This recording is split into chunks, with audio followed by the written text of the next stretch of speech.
Innings. Tinalakay kanina sa Sandigan Bayan ang mosyon ng gobyerno para ipabasura ang plea bargain agreement sa kasong plunder at money laundering ni dating AFP Comptroller na si Retired General Carlos Garcia. Nakatutok si Sherry Ann Torres. Giit ng mga maestrado ng Sandigan Bayan 2nd Division, hindi pa nila aprobado ang pinasok na plea bargain agreement ng Ombudsman at ni Retired General Carlos Garcia. Maliraw ang bintang ng Office of the Solicitor General o OSG na noong May 2010 pa aprobado na ang kasunduan. Sabi ng Sandigan Bayan, opinyon lang nila ang nilabas noon at hindi pa desisyon. Pero pinanindigan ng OSG ang posisyon nito. In fact, na-arraign na si accused Garcia ng lesser offense of indirect bribery at saka facilitating money laundering instead of money laundering. Nakalabas na nga siya, ginrant na yung petition for bail. Ano pang sasabihin mo, hindi na aprubahan yung plea bargaining agreement? December 18, 2010, nakalaya si dating AFP Comptroller, Retired General Carlos Garcia mula sa halos 5 taong pagkakakulong. Plunder at money laundering ang asunto niya dahil sa umano'y kinulimbat niyang 300 million pesos habang nasa posisyon pa.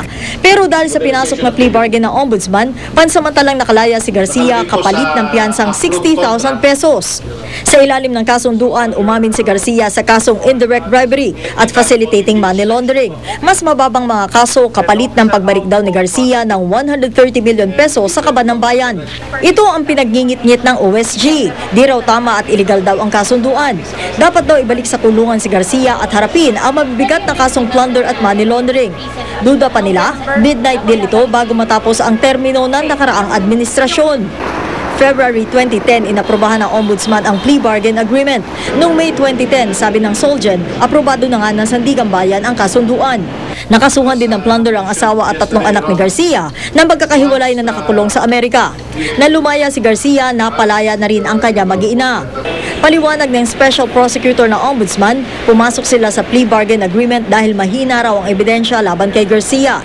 Wala rin daw makuhang testigo na magsasabing pumubra sa kanila ng pera si Garcia habang nasa military service. Kapwa di nagpa-interview ang Ombudsman at OSP dahil sa gag order ng Sandigan Bayan. Sherry Ann Torres, nakatutok, 24 oras. Pinaghahandaan na ng AFP ang nalalapit na pagpaparenta sa 3 nilang military camp na nakabase dito sa Metro Manila. Ang perang malilikom daw dito ay gagamitin para matustusan ang modernization program ng ating militar. Nakatutok si June Veneracion. Dahil hindi kayang tustusan ng gobyerno ang pagbili ng mga bagong kagamitan, umaasa ang AFP sa mga donasyon na gaya nito. 5 second-hand na UN helicopter mula sa Amerika na ibinigay ngayon sa ating Air Force. These 5 UH-H-1 Huey helicopters represent the final installment of helicopters pledged by former President George W. Bush in 2003 as an expression of our government's long-term commitment to assist the armed forces of the Philippines. Pero kung matuloy ang mga plano, mukhang hindi na masyadong aasa ang AFP sa mga bigay-bigay at donasyon. Sa loob ng 3 buwan, magsisimula na raw iparenta ng AFP ang kanilang mga kampo militar na pawang mga prime real property para makalikom ng pondo. Nasa 300 bilyong piso ang kailangan ng AFP para makumpleto ang kanilang modernization program. 104 na hektarya ang lawak ng Army Headquarters. 79 naman ang Air Force Headquarters sa Villamor Air Base. At 35 hektarya ang prime property naman ang Navy. It will really run up to millions, billions of pesos. It will really be a big factor to buy big ticket items that will be needed by the armed forces. Malapit na raw simulang bakantihin ang mga kampo militar na balak paupahan. Ang plano ng AFP, ilipat dito sa Camp Aguinaldo ang lahat ng mga headquarters ng Army, Navy at Air Force. Parang Pentagon sa Amerika ang konseptong ito. Pero gagastos pa rin dahil kakailanganin daw magpatayo ng bagong gusali para rito. Ang iba pang military unit na maapektuhan ay ililipat daw sa ibang kampo sa labas ng Metro Manila. Ang Global City ay pagmamayari noon ng AFP hanggang sa ibenta ito noong panahon ni dating Pangulong Fidel Ramos para pondohan daw ang Military Modernization Program.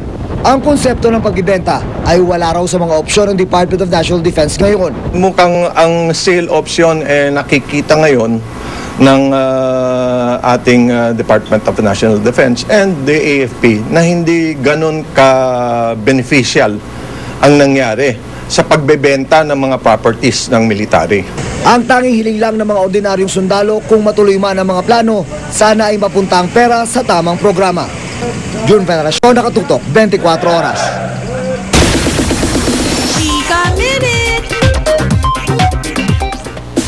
Inaabang na ang pilot episode ng Telefantasyang Dwarfina maya-maya lang pagkatapos ng 24 oras. Kanina binisita ng GMA News ang set ng Dwarfina sa Marilao, Bulacan. Makichika tayo live kay Aubrey Carampel. Hi, Aubrey! Pia, nandito ako ngayon sa set ng pinakabagong Telefantasya ng GMA na Dwarfina dito sa Marilao, Bulacan. At kanina nga ay nagkaroon tayo ng pagkakataong libutin ang kanilang set at makisilip sa kanilang taping. Ito ang Duende World. Dito kadalasang kinukunan ang mga eksena ng mga duwendeng cast ng Telefantasya. Halos 2 buwan ang ginugol sa paggawa ng set na ito na dinisenyo ng set designer na si Rodel Cruz. Pagtapak pa lang sa set, para kang napapadpad sa ibang mundo. Gumawa rin sila ng mga oversized version ng ilang bagay, tulad na lang nitong napakalaking bracelet. May malaki ring tinidor, kutsilyo, butones, orasan, at meron pang giant hanger para raw mas mukhang maliliit ang mga gumaganap na duwende ng show. Naabutan din namin kinukunan ng ilang eksena ng bida ng show na si Heart Evangelista at ng bagong kapusong si Will Devon. First time raw ni Will na gumanap na isang mythical character at isa rin siya sa mga leading men ni Heart sa storya. My character's name is Elvin. Ano siya, isang warrior na duwende and parang may interest siya kay Princess Dwarfina.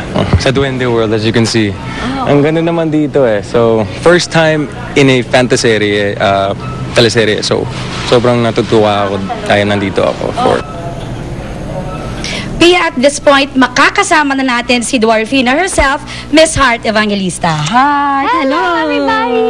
Hello everybody! Chika Minute! Hello! Barry, Ate Lynette! Hi, Heart!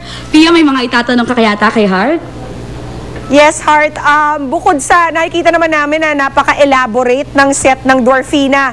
Pero bukod doon, bakit hindi dapat palampasin ng mga kapuso ang iyong bagong programa? Nako, ang cute talaga ng show namin, Dwarfina. Kaya dapat hindi nyo palampasin yan. Dahil syempre, pagkatapos ng lahat ng mga nagaganap sa mundo, pagkatapos natin manood ng 24 oras, magiging masaya naman tayo sa story ng Dwarfina. Kaya ngayon po, mag-uumpisa ang kasayahan, ang kilig, ang adventure ni Dwarfina. Kaya sana po makapanood kayo mamaya ang pagkatapos po ng 24 oras. Heart, parang inchestol ka lang yata dito sa bago mong programa, no? Gaano ka-challenging na ganun kaliit ka dapat dun sa program mo? Hindi siya ganun ka-challenging dahil sa totoong buhay, nakaka-relate ako ng kahit pa paano dahil maliit din ako sa totoong buhay. Madaming mga taong mas malakas sa akin. So, masaya. Mahirap ng konti dahil pag Kuroma, ang bawat lakad ng tao ay talagang ilang hakbang yun para sa akin. Kaya para ako nag-e-exercise pag nagtitaping. Pero para akong bata, nag-i-enjoy ako, naglalaro ako dito sa set. Kaya naman pala lalo kang sumisexy, Heart eh. Na-exercise ka. Maraming salamat, Heart, at maraming salamat din kay Aubrey Carampel. At yan po mga buwan naman ng chika for this week. Tutok uli bukas for the hottest in showbiz. Ako po si Pia Guanyo. Mel? Salamat, Pia. At yan po mga balitang aming tinutukan sa nakalipas sa 24 oras. Maraming salamat sa inyong pagtitiwala.